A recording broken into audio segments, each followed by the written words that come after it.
This month has been another amazing month selling Pokemon cards. Let's talk about it. Multiple people have reached out to me since making my first monthly sales review video for June, asking for another one. This is from Whiskermon6555. Great return. Please do another video on your month of selling, profit, loss, etc. I found the last one you did really insightful and really well made. Keep it up, Java. So that's what we're doing today. It's the beginning of September, which means we have an entire month of August to talk about in terms of selling Pokemon.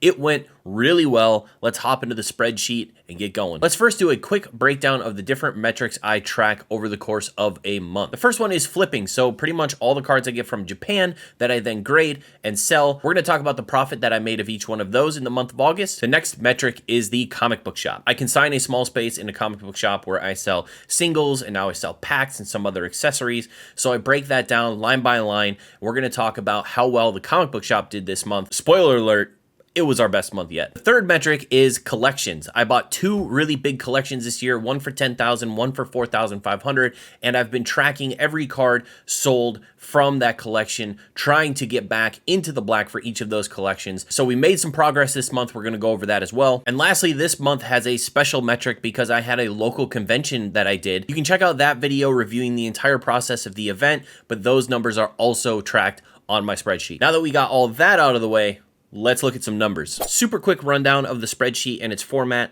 I have the card number of the card that I flipped, card name, card cost, what I originally bought the raw card for, the grading cost, how much it cost to grade, cost total, those two numbers added together, the sales, what I sold it for on eBay, the sales price, the fees, the eBay fees, and the promotion fees all added together there. Sales minus fees is just that, sales minus the fees. That is the total, the subtotal of that amount. And then the last column is profit, which is sales minus fees minus cost total. That subtracts all of the costs and fees, promotional fees, everything from eBay out of the sale price and gives us our profit. If you guys didn't watch last video, the dark green are going to be profits above $100 per card. The lighter green is profits above $50 per card, but still under 100. And then the lighter red is profits less than $5. And then typically there's a darker red. Well, not typically. Hopefully I'm not seeing the darker red, but the darker red is losses in profits, so negative profits.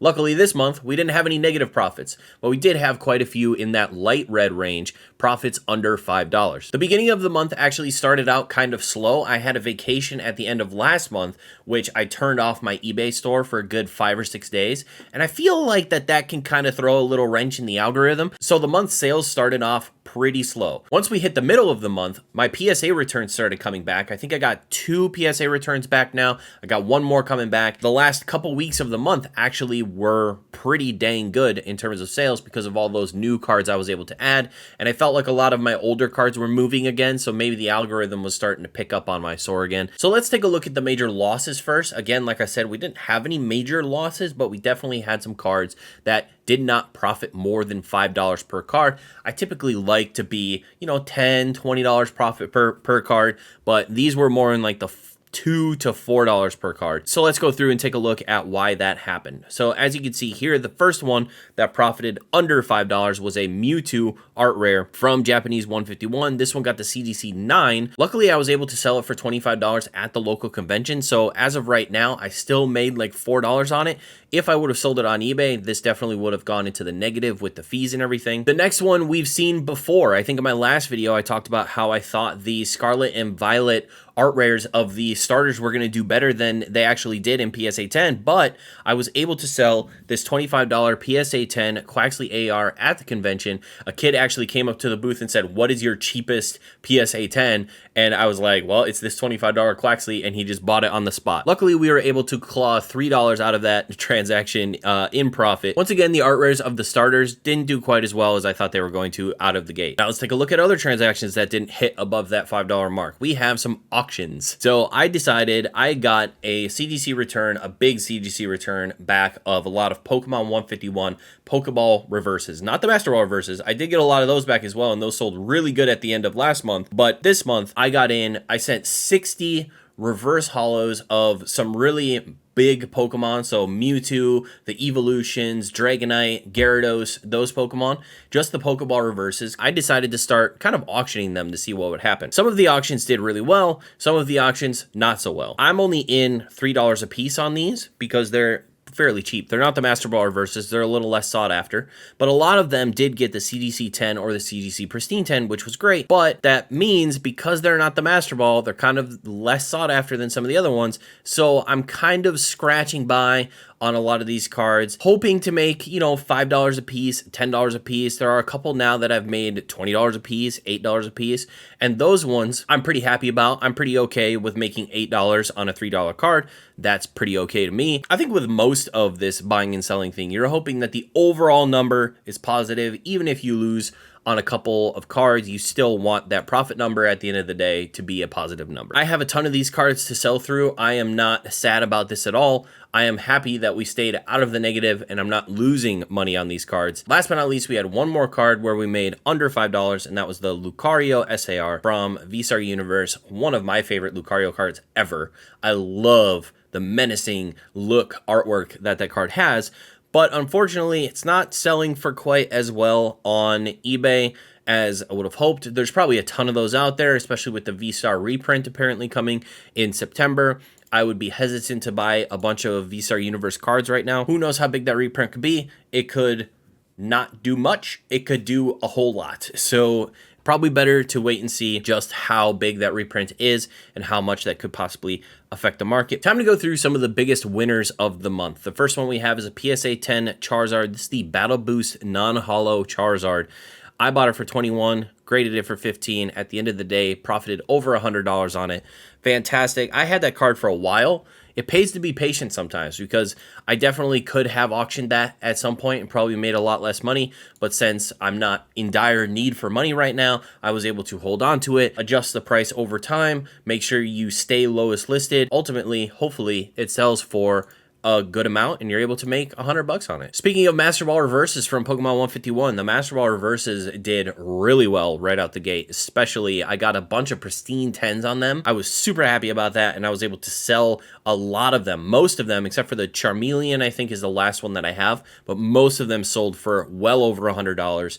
This Bulbasaur Master Ball Reverse I bought for $10. Basically, when that set came out and big name Pokemon started to fall under that $10 mark, I started to buy a lot of the Master Ball Reverses just based on you can only get one per box. There's like 150 cards that could have a Master Ball Reverse, so your chance of pulling any one Master Ball Reverse in a box is pretty low. There's really popular Pokemon in this set. I should probably snatch some of these up for less than $10, and it paid off pretty well for me at the end of last month and early this month. Bulbasaur Master Ball Reverse, $11 I spent, $15 to grade. I sold for $165 for the Pristine 10 version, profiting me over $100, $109.82. Absolutely awesome. And I have another submission with a bunch of other Master Ball reverses right now at CGC. Hopefully it will come back soon. I don't know. They're just chilling at CGC right now, so hopefully they get back soon and we can do, you know, something similar. Obviously those prices are coming down pretty significantly, so I don't know if I'd be making the play right now. Maybe I would just go on eBay, do the math. If it works out for you,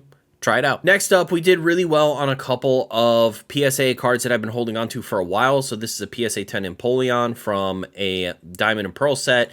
This is a Luxray from a Diamond and Pearl set. They did pretty well, PSA 10. I was in for not a lot of money on these because these were cards that I bought maybe even last year that had been sitting for a while that finally with a price adjustment was able to move, and I was able to make above $50 profit on each of those. Same with this Garchomp, similar situation. Had this card for a long time, was able to sell it for $100, profit over $50. And same with this Celebi, another card that I had for a little while, was able to sell for over $100, was able to profit over $50. We have a CGC 10 Pristine Vaporeon reverse. This is the regular Pokeball reverse, but I was able to sell it at the event that I did, the convention that I did, for $65. Next is the Pokemon 151 Blastoise EX I got in the CGC 10 Pristine. I bought it in a lot. I think the whole lot was like $40-45, so I priced out the Blastoise EX at about $30, was able to sell that pristine for $215, at the end of the day profiting over $130. Next card was a Diamond and Pearl Lugia from Shining Darkness, I think the set was. I got the PSA 10 here. This was from a recent return that I got and actually did really well. I sold $185, all in for $48, made over $100 profit. last but not least, we have a PSA 10 Houndoom. This Houndoom is from Black and White, had that nice black and white line hollow. I bought it for $7, graded for 15. It pulled the 10. I was able to sell for 85, which net me just over $50 profit on that card as well. And the rest of these cards you see here are going to be between the $5 and $50 profit margin. At the end of the day, giving us over $1,600 profit this month. Not quite as good as June on the flipping side of things, but as you'll see, we did really well overall with the convention numbers and the comic shop doing very well this month. Next, let's break down the comic book shop. So it was a little bit different in terms of how the comic book shop was set up this month from the last month that I did. I ended up swapping up the binders. So there's a Japanese vintage up there right now. There's a Japanese modern up there right now. And then there's just an English binder. So English vintage is going to look low because English got tied into English modern, I think. English modern and English vintage, you'll have to kind of parse out. The guys up there only really write what's on the binder. So if it's English, they'll just put English or English modern. If it's Japanese, they'll write Japanese modern or vintage. I roped in all the Japanese and pretty much all the English this time around because English vintage got kind of moved into the English modern binder. So the numbers look a little bit different, but it should still be pretty self-explanatory. So the one vintage English single, it might have been one or two singles that sold prior to me consolidating the binders, were $7. So not a whole lot, like I said, but the modern English binder is probably a little higher than it would have been otherwise because vintage was also selling out of there. So we have the modern English binder at $163. Remember, Obsidian Flames came out, so a lot of people are buying Obsidian Flames cards from the binder this month. A lot of my Comic-Con event sales were of Obsidian Flames singles that I pulled myself from 10 boxes. So Obsidian Flames really boosted this month's sales overall. Next up, we have Japanese singles. So for the event, I was holding back a bunch of Japanese singles because honestly, they wouldn't have all fit in the Japanese binder that I had up at the booth anyway, but I wanted to make sure that I was selling as much as possible during the event. So I split the binder into two Japanese binders, filled it up with vintage and modern Japanese, and just, it went ham. So I sold a bunch at the event, but then after the event, I sold a bunch, $409 just in Japanese singles. That is like, I think that's a new record for Japanese singles. That did really, really well this month. Modern bulk singles. So the bulk is a 4-row box that I have up there that is just 4 for $1, just bulk. Commons, uncommons, and rares. And next to it, I have a 1-row binder that has hollows and reverse hollows, 2 for $1. So 4 for $1, 2 for $1. Those end up doing pretty well for me. It's usually between like $80 and $100 a month just out of that 4-row and 1-row. That's worked out really well, been more successful than I ever would have thought it would be. Accessories. So these are the ETB sleeve packs. I sold, 5 of those because I sell them $4 a piece. So that was $20 over the course of the month. Case cards. So case cards are usually any card above like $15, $20. I'll put in a top loader and in the case. Occasionally, I will put a graded card in the case as well. Between the graded cards and between the higher value singles, $312 this month. Booster packs. Last month, I started selling booster packs at the shop. I just had a box of Paldea Evolved, maybe 2 boxes of Paldea Evolved. But with Obsidian Flames coming out, we have now 2 boxes of Obsidian Flames, 1 box of Paldea Evolved, 1 box of Scarlet Violet. I'm trying to keep some packs from every setup there.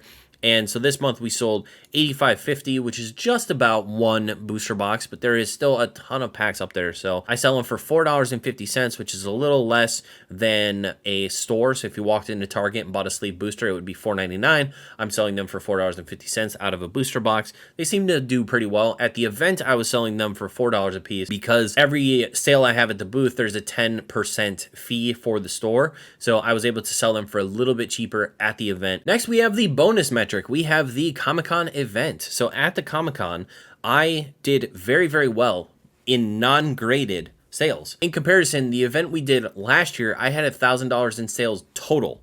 This year, we did about twice that between singles and non-graded sales. So all the singles I sold, I made $1,510 during that event out of binders, which was fantastic. And then if we go back up, I added the graded sales to the flip section, but the graded sales here are 515. So if you add 515 to 1,510, you get 2,025. So overall, we had like $2,025 in sales at the event. The majority of that was singles, Obsidian Flames, Japanese, all sorts of great singles for $1,510. I spent $165 on that booth. It was a very reasonable fee. Obviously, he put me at the front of the event as well, which I think had a lot to do with how successful I was on that day. And like I said, my consignment fees at the booth are 10% of every sale, and the booth rent is $100 a month. So this month I paid the comic book shop $207, but overall we did really, really well having that relationship with him, continuing to grow in there. A couple things I was able to do at the event was I was able to do some word of mouth advertising for myself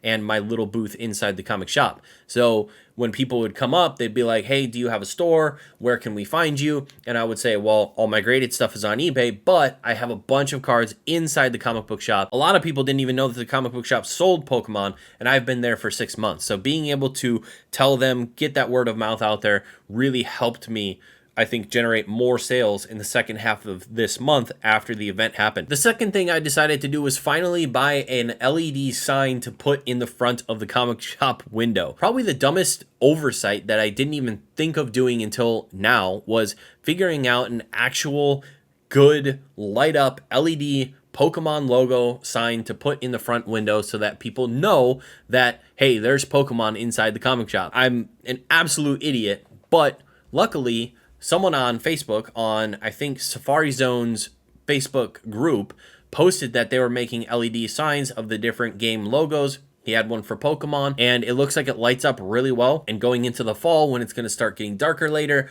it's going to be really awesome to have a light up sign in the front window of Pokemon that will hopefully draw more people in. Last but not least, we have the two collections. So collection number one is the $10,000 collection. As you can see, I'm still working on it. We've still got about $4,640 left to go before we start hitting profit. All of those vintage packs I've shown in the past, the Team Rocket Returns and the Fire and Leaf Green, I think I still have like 30 something of those packs left. That's really going to bump us into the profit once I'm able to sell those. Hopefully I'm able to sell a bunch of them at Collecticon this month, and we can start seeing this number shrink down, as well as a lot of the cards that I didn't send for grading I put up at the booth. So a lot of the sales at the booth have been cards that have come out of this collection. I'm closer to the profit on this than I probably realize, but I'm kind of keeping the singles as like, you know, bonus, I guess, because it's hard for me to track. This month, we only had 2 sales come from this collection. We had a CGC 8.5 Boundaries Crossed Charizard. I sold this at the convention. I sold it for 60 bucks,